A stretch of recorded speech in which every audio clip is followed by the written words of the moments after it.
လေးခေါင်းပြပေးပါဘယ်လိုပြောမလဲဟိုဝါထားဒီခရစ်စမတ်ထားဝါအင်္ဂလိပ်လေးလေးဝတ်လိုက်မယ်နော်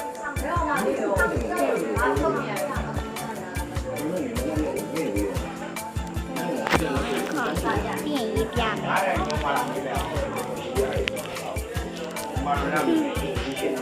အင်းရလူနဲ့ဆောင်ရတဲ့တမမစလုံးလေးကိုတော့ဒီ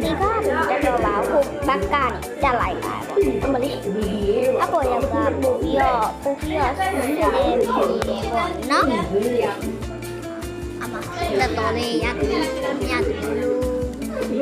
အမဖြစ်တယ်တမမရဲ့တာလေးနဲ့ဆင်းရဲနေလို့ပါညလာလေးလိုက်မယ်နော်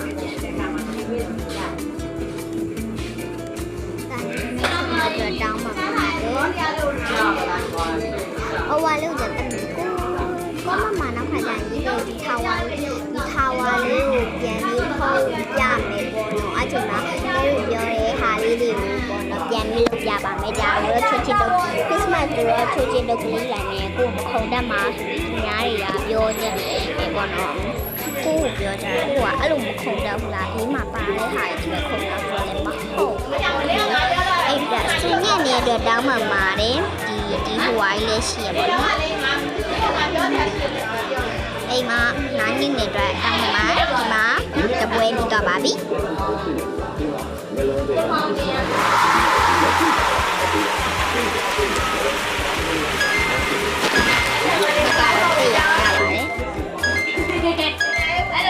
ကိုရဆော့ချောဆော့တရားနောက်ထပ်လေးစဟဝါတက်ခုအဲ့ဒါလေးပစ်ဟိုဝါလေးပြော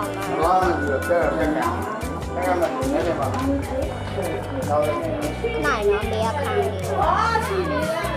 လက်ဝေးစမူအဒေါင်းလက်ဟိုဝါနိုင်ပါနော်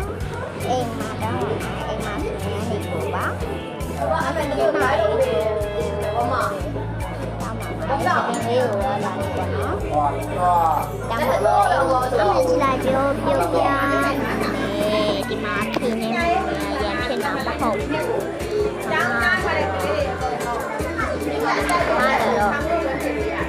ားတော့ခိုင်းလုပ်ပြီးမှအင်္ဂလိပ်နဲ့တော့လေးရ3ယောက်ကိုအဲ့အတွက်ဆူရမ်းနေရပြီနှလုံးလေးကိုကြောင်းတာလေးဆိုအဲ့ဒါနှလုံးလေးကိုလည်းပြီးရင်ပြပါရင်ဘိုင်နောက်မှဆက်ပြပါမယ်